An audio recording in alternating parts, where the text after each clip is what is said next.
says, when the righteous are in authority, the people rejoice. But when the wicked beareth rule, the people mourn. And folks, if Kamala Harris becomes the president of the United States, our people will mourn like never before. All right, folks, let's get into this one. I got to tell you, I've been a bit reluctant about doing this video because I can tell you that it is very depressing on many levels, but it is one of those must-see type of things. Now, I know that there has been a lot of discussion about the first interview that Kamala Harris gave as a presidential candidate, and at least for this time around. And I think that there is a lot to be said about much of the things that she actually said. The one thing that I wanted to do was wait just a little bit until you guys saw this video, because I don't want you to forget about the significant things that came out. Now, what we're going to do today is I'm going to show you a roughly 8.5 minute portion of this interview. It's all you need to see to be able to establish the proof that Kamala Harris is an absolutely wicked person. The way that she will rule will be dark, and the effect of her rule will be mourning upon this nation. And I want to make myself very, very clear here. There is nothing about this woman that speaks of righteousness. There is nothing about this woman that speaks of any care or concern or regard for the things of God or the people of God. The things that she stands for are absolutely dark. And I thought that this interview, or this portion of the interview, would serve as remarkable proof for the point that I'm actually making. Folks, understand that when unrighteous people speak, deception comes out of their mouth. And this is a woman who has been deceiving through and through. There's not a lot of content in the words that she actually shares, and the emptiness that comes forth is a result of the darkened heart and mind that she has chosen to embrace. And I'm going to say this. This is not something that just came out of the blue, where all of a sudden she became this way. She has been this way her whole career, and the level of darkness that you're about to witness through her representations will provide clear evidence for why we should never, ever vote for her as president of the United States. By the way, there's one portion of this interview, in my opinion, that is just absolutely so reprehensible that it's not even forgivable. And we're going to go over that moment in just a second. And I can tell you, when you stop to reflect upon the things that she actually says, it should be enough to shake you so much to the core that you will do everything that you can to tell people not to vote for her, because she is indeed a wicked person. So let's get into this interview. We'll jump in. And of course, as she starts getting questioned, by the way, this portion of the interview is right in the middle of the overall interview. I would encourage you guys to watch it in its entirety. I believe it's available on CNN. You can go there, watch it in its entirety. But the one thing that I want to remind you of is that everything that I do here is going to be designed around commentary. So I'm not going to play this straight through. As I always work, I will play portions of it, then I will provide commentary, because it's important for you guys to develop and gain some insight that I'm actually seeing, so that you could take what she's saying for what it is, and that is one big, fat, deceptive lie.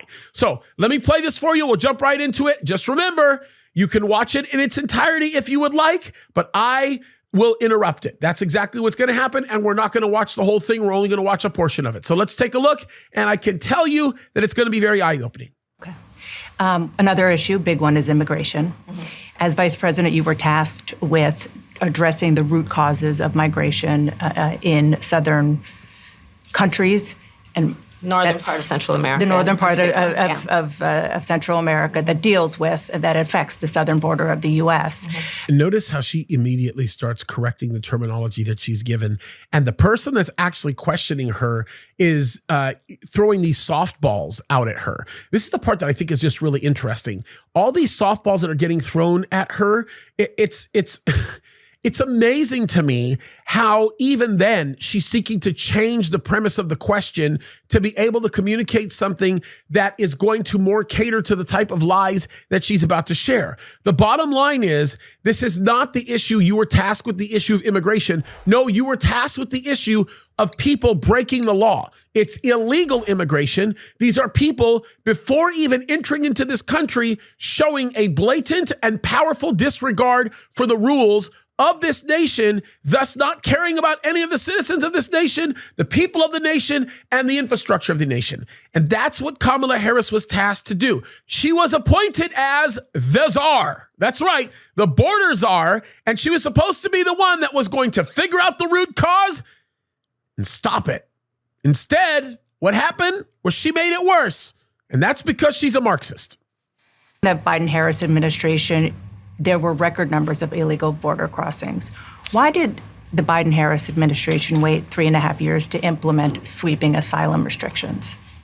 Well, first of all, the root causes work that I did as vice president, that I was asked to do by the president, has actually resulted in a number of benefits, including historic investments by American businesses in that region. Before I let you hear the rest of her answer, do you understand that what she just basically did was she told the interviewer, to heck with you, I'm not answering your question? She started off with basically talking about the fact that she was tasked with the understanding of the root cause, which somehow makes her some weird out-of-touch analyst that isn't supposed to be at the border, isn't making decisions about what's going on, that this was a time of analysis with respect to what was happening. Well, it's really simple. The root cause is very easy to understand, and that was they opened up the border. That was the root cause. And of course, let's take it even further. You know what? Let's really take it even deeper than it needs to be taken.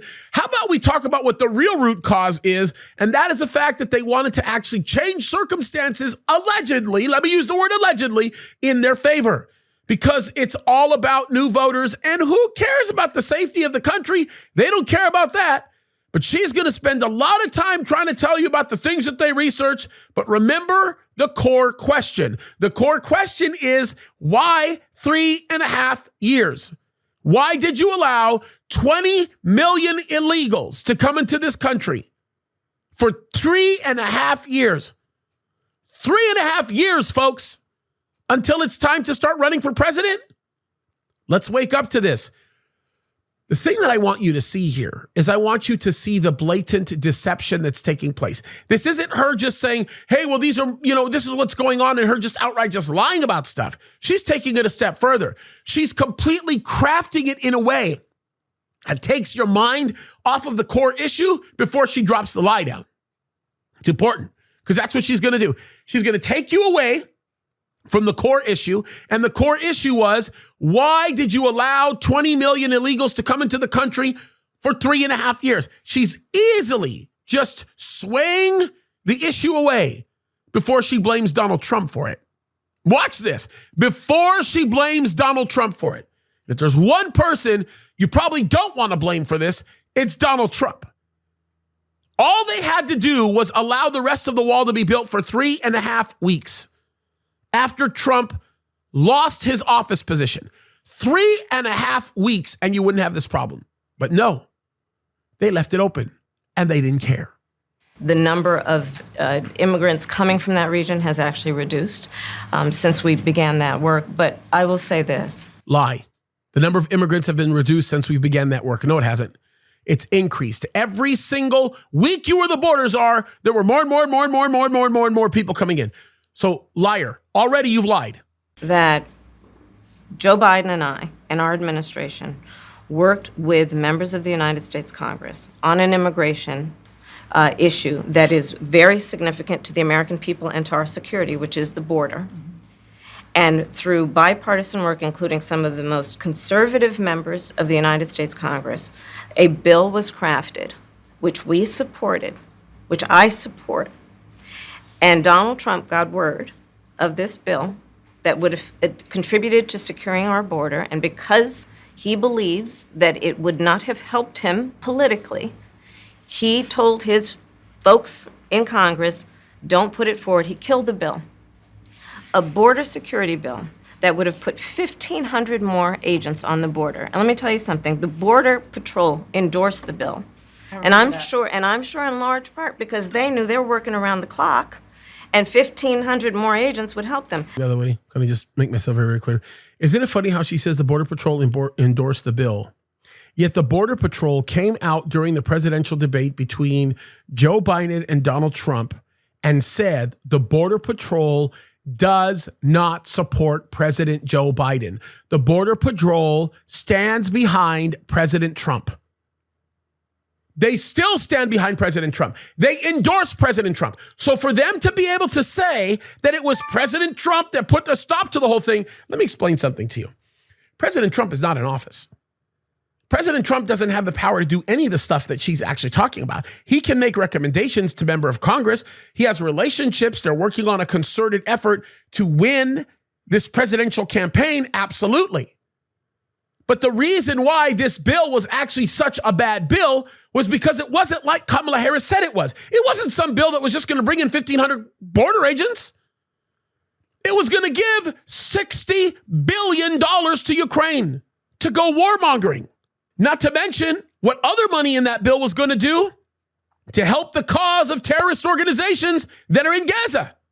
Come on, guys, let's be real. Do you honestly think at any level, whether or not it benefits him, that Donald Trump would be opposed to closing our borders? Come on, this is ridiculous. He's not going to allow people to die for the sake of some political gain. These people will. They've done it. They continue to do it, and they've demonstrated it. And I'm not trying to defend anybody here. I'm just simply trying to be on the side of truth. And if you really think about it and you want to look at the truth here, let's just examine the truth for what it is. Kamala Harris destroyed the border. She was tasked with the responsibility of doing it. She was the natural fall guy. She was viewed as disposable. And that's exactly what she did. That bill would have allowed us to increase seizures of fentanyl. Ask any community in America that has been devastated by fentanyl what passing that bill would have done to address their concern and a pain that they've experienced. Again, she's changing the subject. This is a fentanyl issue. This is that. Okay, why weren't you thinking about fentanyl for the last 3.5 years, Kamala? Why wasn't fentanyl an issue for the last 3.5 years? Where's your thought process there? Again, folks, this is what I want you to see. I'm not even here to debate the issues that she's bringing up. What I'm here to do is I'm here to show you the blatant lying that's going on. How can you trust anybody who speaks like that? You can't. You can't. And wait to see. There's going to be things that she says that you best pay attention to and you best believe because she means what she's about to say. And you haven't even seen the reprehensible part of this interview yet. Not even close. So you would push that legislation again. I just want to ask about... Not only push it, I will make sure that it comes to my desk and I would sign it. Just one other question about something that you said in 2019 when you first ran. There was a debate. You raised your hand when asked whether or not the border should be decriminalized. Do you still believe that? I believe there should be consequence. We have laws that have to be followed and enforced. Okay, I want you to make a note of this. If you can write it down, just write this down. You said back in the day that the border should be decriminalized. You said, look, I'll write it down with you so that we don't forget it, okay? Because we're going to get there at some point. We're actually going to talk about this. But you said that the border should be decriminalized. I'm going to write this down with you, okay? Border be decriminalized.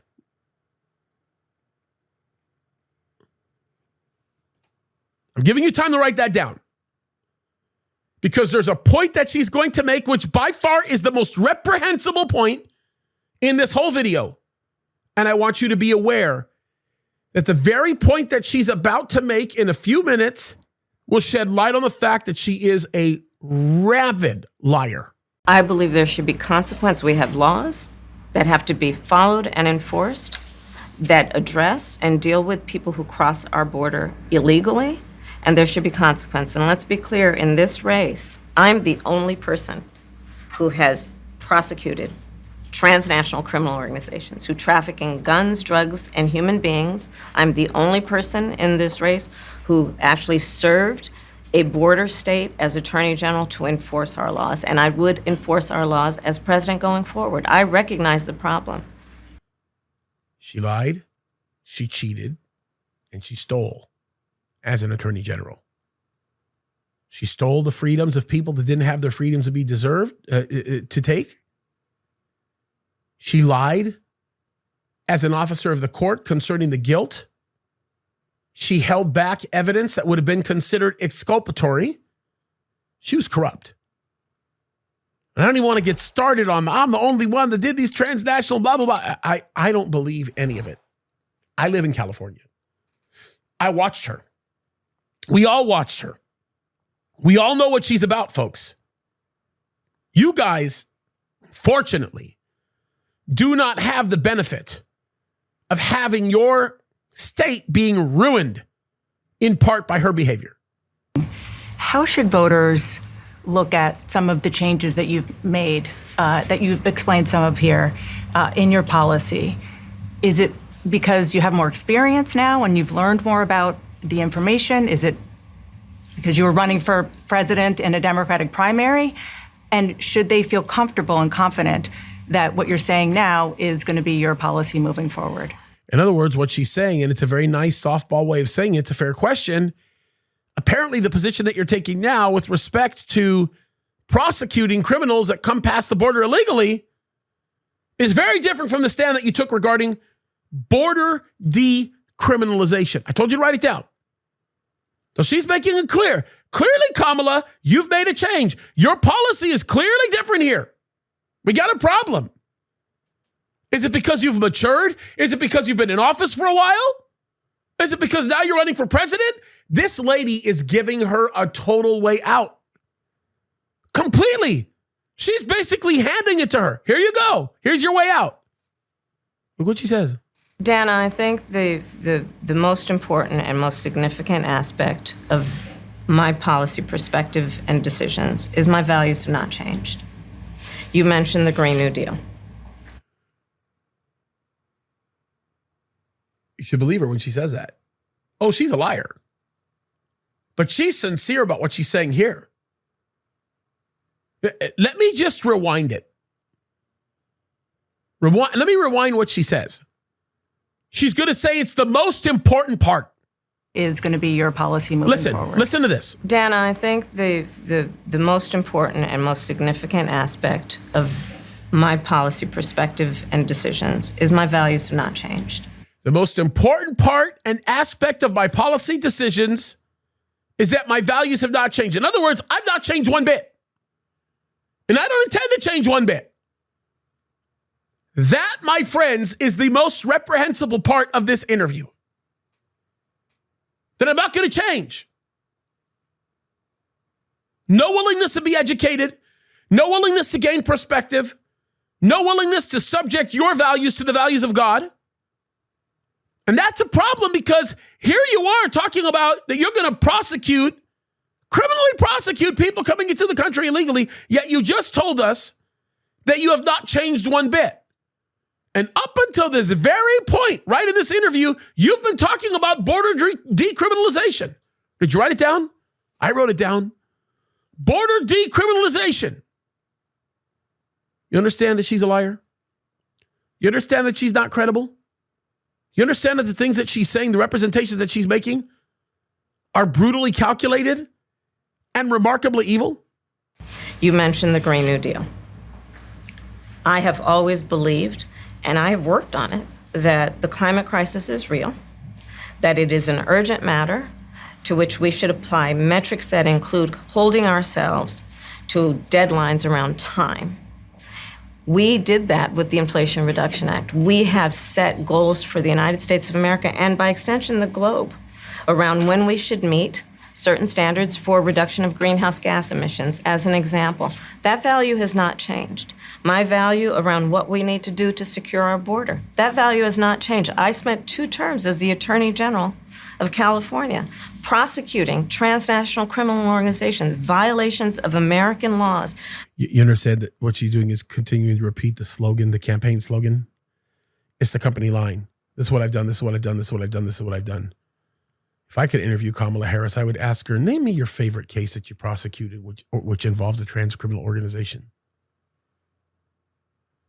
Name the one that profoundly affected you the most. Name the one that saved taxpayers a lot of insecurity. Name the one that had the most substantial effect on the state of California. You know what she'll do? There were too many of them to name. That's what was going to happen. I may be one of the only nerds out there, and there's probably many of them, but I may be one of the only ones that really, just for fun, as a cathartic exercise, enjoys reading these cases. If you really want some amusement, take a look at some of the ones that Kamala is on the docket over. Kamala or whatever. Regarding the illegal passage of guns, drugs, and human beings across our border, my values have not changed. So that is the reality of it. And 4 years of being vice president, I'll tell you, one of the aspects to your point is traveling the country extensively. I mean, I'm here in Georgia. I think somebody told me 17 times since I've been vice president in Georgia alone. I believe it is important to build consensus. And it is important to find a common place of understanding of where we can actually solve problems. So how in the world, by the way, are you going to find consensus? How are you going to find any commonality that brings yourself to a place where you're going to actually solve problems if you've made it clear that you don't want to change one bit and that you're not going to change one bit, that nothing has changed, you're not going to change, you have no intention of changing, and it's just not going to happen? You tell me. By the way, when she says my values have not changed, it's code for her basically saying, I'm not moving one bit.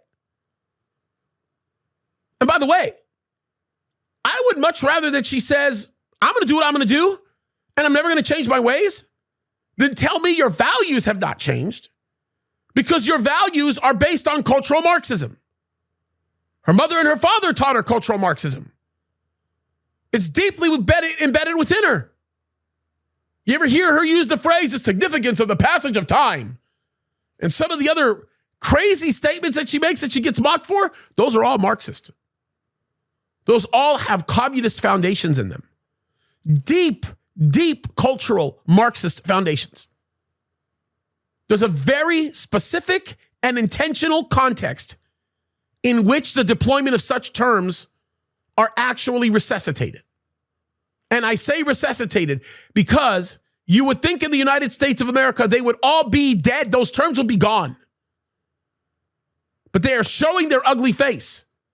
And they're being shown in a way that is so unbelievably subtle that it's almost impossible to detect, because Kamala does a good job of hiding it behind what appears to be buffoonery in her speech. Don't get me wrong. There's not a lot of substance in an overwhelming majority of cultural Marxists, because there's not a lot of deep intellectual thought. But you also have to understand something, and this is critically important. When the Bible does not inspire any intellectual assent or deeply spiritual thought, it's empty. All is vain, like Solomon said. You had a lot of Republican speakers at the convention. Yeah. Will you appoint a Republican to your cabinet? Yes, I would. Anyone in mind? Yes, I would. No one in particular in mind. We got 68 days to go with this election, so I'm not putting the cart before the horse. I got nobody in mind because my handlers will tell me who to elect. That's pretty much what she's saying, but that's a whole other story. I would. I think it's really important. I have spent my career inviting diversity of opinion. I think it's important to have people at the table when some of the most important decisions are being made that have different views, different experiences. And I think it would be to the benefit of the American public to have a member of my cabinet who was a Republican.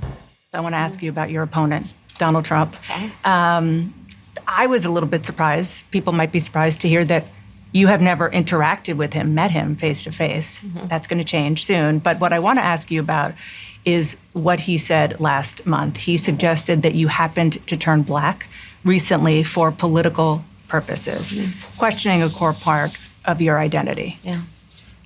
By the way, it's not a lie. That's a substantive argument. One half of her is Indian, the other half of her is Jamaican. There's nothing about her that's African. There's no Africa in her.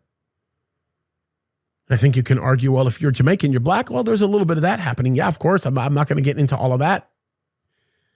But do not walk around and say you're the first African-American woman to be in office. That's not true. You're not African-American.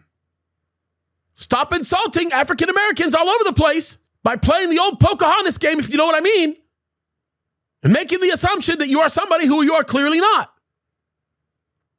Take pride in who you are, the heritage that God has given you.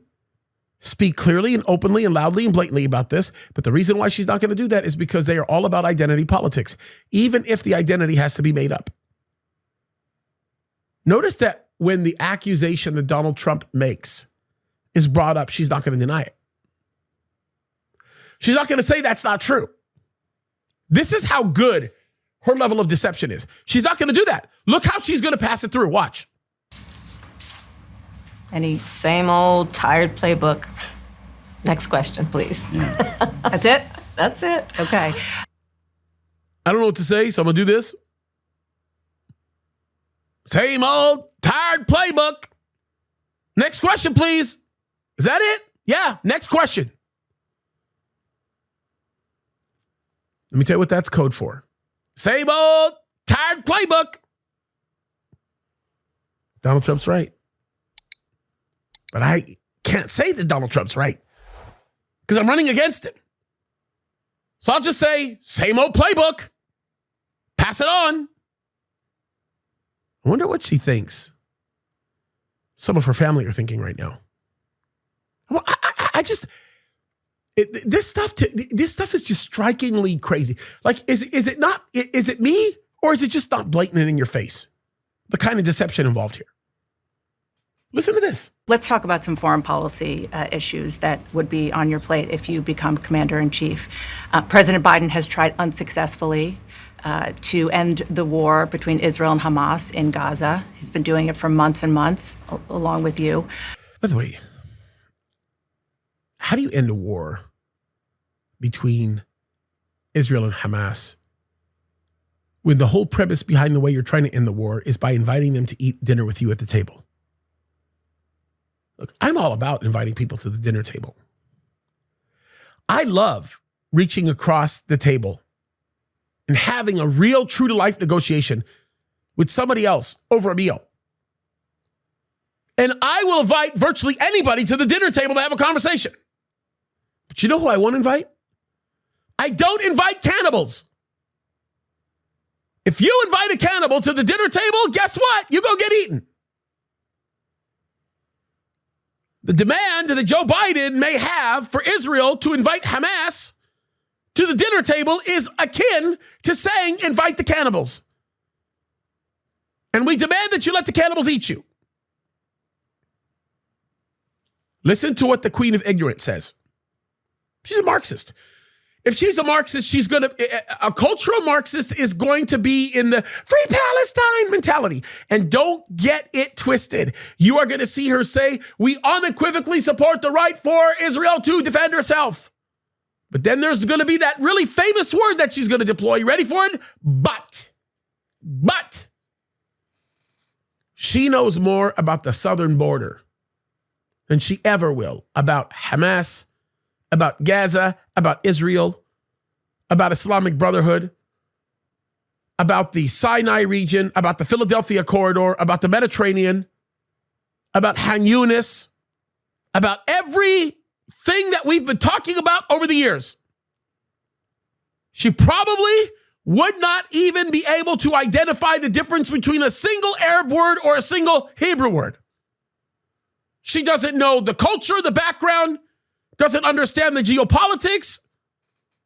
If she can't even figure out the geopolitics below us, to the south of us, how in the world is she going to understand anything remotely as complicated as what's going on in Israel?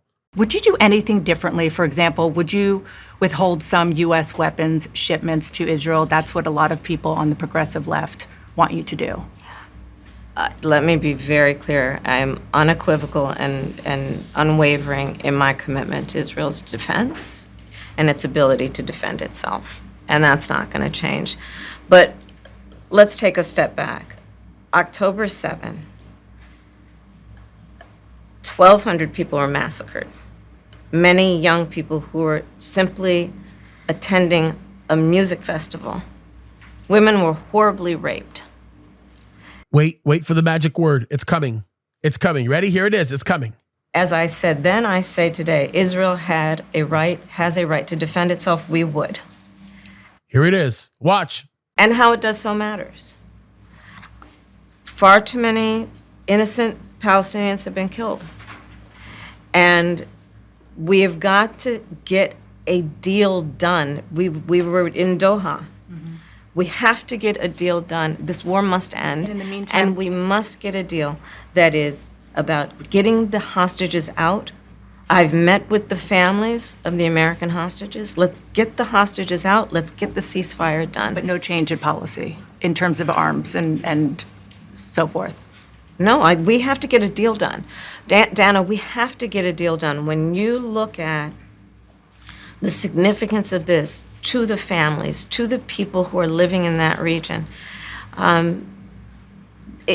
a deal is not only the right thing to do to end this war, but will unlock so much of what must happen next. When she says what must happen next, what she's talking about is she's talking about a two-state solution. And let me just explain something to you. The Palestinians don't want a two-state solution.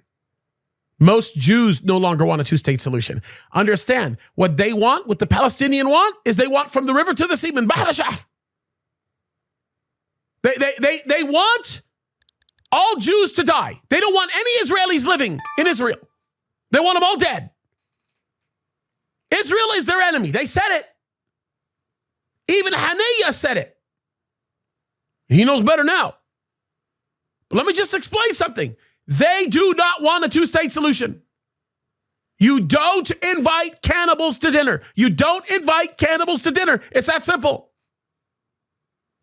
She would not know anything about the region if it walked up to her and slapped her in the face.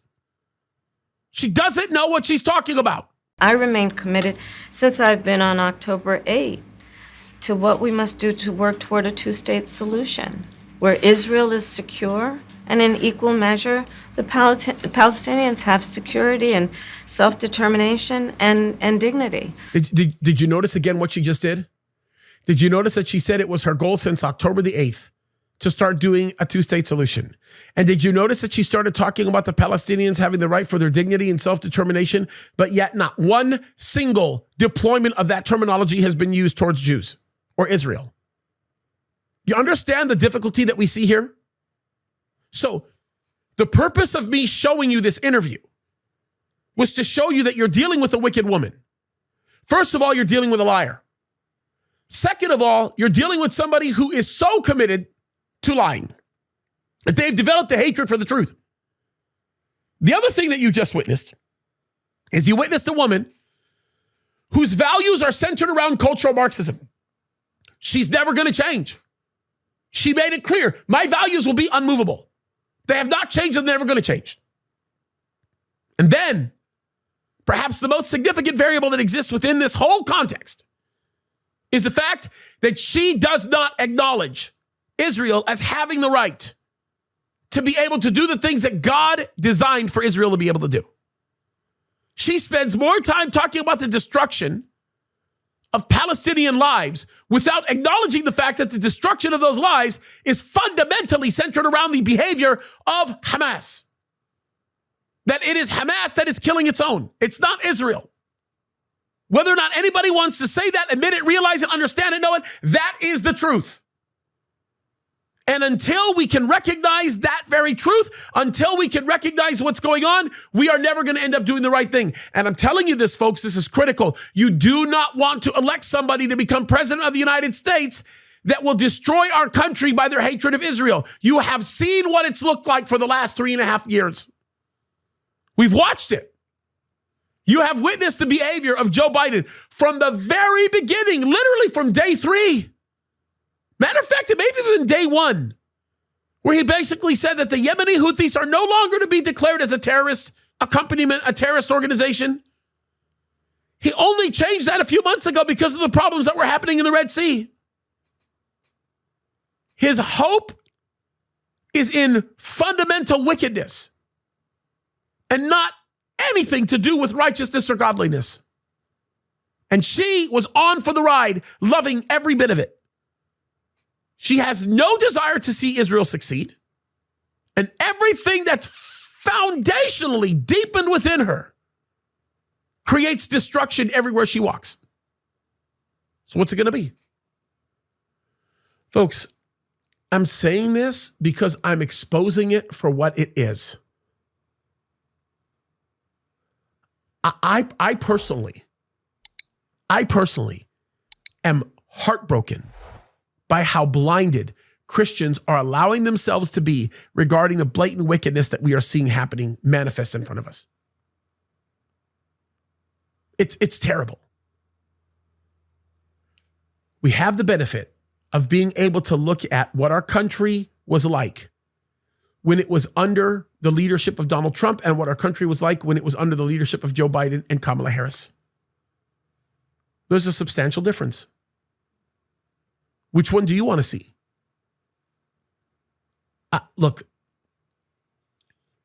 I cannot emphasize enough how critical it is that we vote biblically, that we literally vote with our consciousness, our God-centered consciousness, one that's created by the Holy Spirit living inside of us. This nonsense has to stop, folks. I only showed you 8 minutes of an interview. You watch the whole thing, it will really disgust you. Perhaps the only reason why I chose to show you 8 minutes was because this may have been the most reprehensible of the 8 minutes. And I haven't even begun to get into the discussion of a running mate. When you sit down and you have a conversation about walls, that just adds to the destruction. We got to wake up. Let me read to you again. Proverbs 29, verse 2. It says this: when the righteous are in authority, the people rejoice, but when the wicked beareth rule, the people mourn. When the righteous are in authority, the people rejoice, but when the wicked beareth rule, the people mourn. Let's think about that. Let's not lose sight of it. The world is changing rapidly. It's time to wake up. Folks, we have to stand for righteousness. Christ could come at any moment, and we stand up for these things, not because we think we can change the world around us, but we do it because God calls us to. We're running out of time. Make the best of your time and stand up for righteousness. We cannot allow a person like this to enter into office. God bless you guys.